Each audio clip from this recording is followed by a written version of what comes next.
تو اسی وقت ہمیں یہ پتہ چل گیا تھا کہ یہ بیرونی ایجنڈے کا ایجنٹ ہے۔ اب کیا کہہ رہے ہیں، وہ کسی نے ٹویٹ بھی کیا ہوا تھا کہ بلکہ ہمارے دوست ہیں منظور بھائی، تو انہوں نے کل میری رات ان سے ملاقات ہوئی تو انہوں نے یہ بات کہی کہ مولانا فضل الرحمان ایک طرف کہہ رہے ہیں کہ عمران خان مغربی ایجنٹ ہے، مغرب کا ایجنٹ ہے، مغربی ایجنڈے کو پروموٹ کرنا چاہتا ہے، دوسری طرف اگلے لمحے کہتے ہیں اس نے بڑی زیادتی کر دی ہے مغرب کے ساتھ، جو مغرب کو للکار رہا ہے۔ تو ایک بات پہ تو آپ قائم رہیں، آپ کسی اپنی ایک بات پہ تو اپنے پاؤں پر کھڑے رہیں، ایک لمحے میں کچھ کہتے ہیں، اگلے لمحے میں کچھ کہتے ہیں۔ پھر کہتے ہیں کہ ہم نے الیکشن نتائج 2018 کے نہیں مانے تھے، اور بین الاقوامی برادری کی مولانا صاحب کو بھی بڑی جو ہے فکر تھی، انہوں نے بھی بین الاقوامی برادری کی بات کی۔ اب وہ کہتے ہیں کہ عمران خان کے دن گنے جا چکے، عمران خان تم نے جو کرنا تھا کر لیا، اپوزیشن ملکی مفاد پر متحد ہے، امریکہ کی مخالفت ہم نے بھی کی، مغرب کی بھی، لیکن سیاسی اور جمہوری انداز سے کرنی چاہیے۔ عمران خان تو سیدھا ہو گیا امریکہ کے ساتھ، ہم نے بھی مخالفت کی تھی لیکن سیاسی اور جمہوری انداز سے۔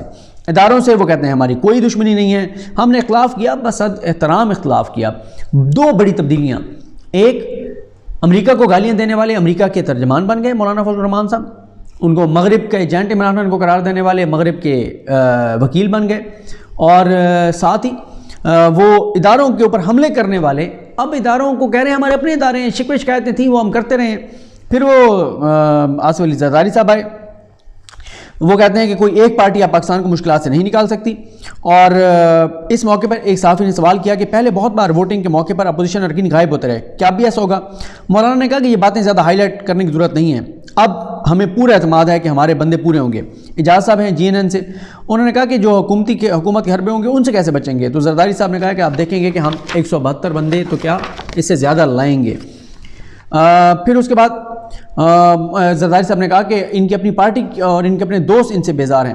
رزاق کھٹی صاحب نے کہا کہ 1989 میں بے نظیر کے خلاف آئی تھی عدم اعتماد، غلام اسحاق خان آپ کے خلاف تھے، اسٹیبلشمنٹ آپ کے خلاف تھی، اس وقت بے نظیر کے خلاف باوجود اس کے کہ صدر اور اسٹیبلشمنٹ ان کو ہٹانا چاہتی تھے لیکن وہ تو ناکام ہو گئی تھی، تو اب کیا ہے؟ انہوں نے کہا جیسے وہ ہم نے ناکام بنائی تھی اسی طرح ہم اب یہ کامیاب بنائیں گے۔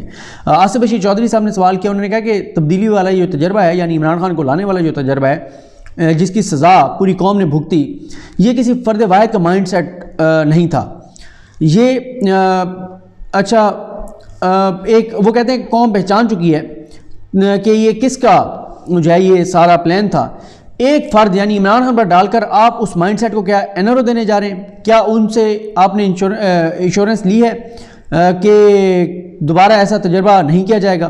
مولانا صاحب کہتے ہیں ہم سیاسی فورس ہیں، جمہوری قوتیں ہیں، جمہوری رویے انتقام اور انقلاب کے حوالے سے مرتب نہیں ہوتے، تجدیدی اصلاحات کی بنیاد پر آگے جانا ہوتا ہے، جس کی طرف آپ نے اشارہ کیا وہ مسائل ہیں لیکن جمہوری رویے سے ان کو یعنی حل کریں گے، کسی سے دشمنی یا انتقام نہیں۔ اداروں کی اصلاحات آئین میں اداروں میں مطلب اصلاحات ہونی چاہیے، آئین میں تمام اداروں کے دائرہ اختیار مینشن ہے، اس کے مطابق چلنا چاہیے۔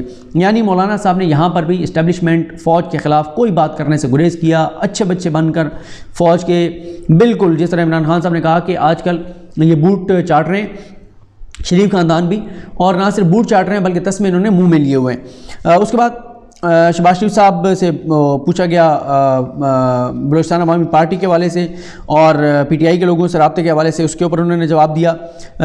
شاکر سولنگی صاحب کے سوال تھا، اس پہ جواب دیا۔ یاسر ملک صاحب دنیا نیوز سے، انہوں نے کہا کہ الیکشن اگر ہو گیا، الیکشن ہوگا یا نیا وزیر اعظم آئے گا، اور کون ہوگا نیا وزیر اعظم، آپ کا پروگرام کیا ہے؟ مولانا نے کہا کہ یہ ایسا سمجھے خفیہ دستاویز ہے، مطمئن رہیں، بہت سارے معاملات طے ہو چکے ہیں اور اگر نہیں ہوئے تو ہو جائیں گے۔ اعزاز سعید صاحب نے سوال کیا کہ کیا یہ طے ہو گیا تھا کہ اسی دن عدم اعتماد جمع کرائی جائے گی جس دن بلاول اسلام آباد پہنچیں گے، اور کیا آپ جو ہے وہ انہوں نے شہباز شریف کو کہا کہ جب سے آپ ایکٹیو ہوئے ہیں تب سے اپوزیشن متحد ہو گئی ہے، اور عدم اعتماد کے بعد پرائم منسٹر کس کا ہوگا؟ اور پھر اس کے بعد انہوں نے یہ بھی پوچھا کہ کیا جو ہے وہ لانگ مارچ آپ کا اب کینسل ہی سمجھیں؟ تو اس پر زرداری صاحب نے کہا کہ یہ تو قدرت کا کمال ہے کہ جس دن بلاول یہاں پہنچے اس دن عدم اعتماد پیش ہو گئی ہے، اور باقی کوئی سوالوں کے خاص انہوں نے جواب نہیں دیے۔ اور پھر ان سے سوال ہوا کہ سینٹ میں آپ کے 15 ووٹ زیادہ تھے تو تب تو آپ کا کچھ نہیں بنا تھا، آپ کے بندے کم ہو گئے تھے، تو اب آپ اتنے پر اعتماد کیوں ہیں؟ لیکن انہوں نے کہا جی اب ہم بہت پر اعتماد ہیں۔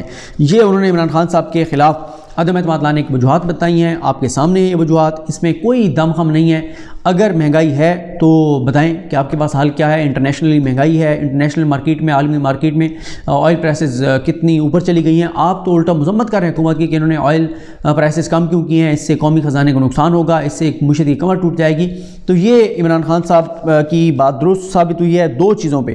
ایک یہ کہ بیرونی ایجنڈا ہے، ان کو یورپی یونین کو جو عمران خان نے کہا اس پہ بڑی تکلیف ہے، کیونکہ یورپی یونین نے ظاہر ہے جو ہے وہ ان کے سفیروں نے بھی ایک غیر سفارتی اقدام کیا۔ عمران خان صاحب نے بھی کہا کہ انہوں نے جو پریس ریلیز جاری کر دی، اور دوسرا یہ کہ امریکہ کو کیوں آپ اس طرح سے للکار رہے ہیں۔ تو یہ دو بڑی تبدیلیاں بھی تھیں، اور ایک تیسری جو تبدیلی ہے وہ جو اسٹیبلشمنٹ کے حوالے سے اب یہ تعریفیں کر رہے ہیں، فوج کو للکار نہیں رہے، گالیاں نہیں دے رہے، اور بڑے اچھے بچے بن کر فوج کا نام لے رہے ہیں، بڑے مقدس انداز سے، بڑی تمیز سے، بڑی تہذیب سے۔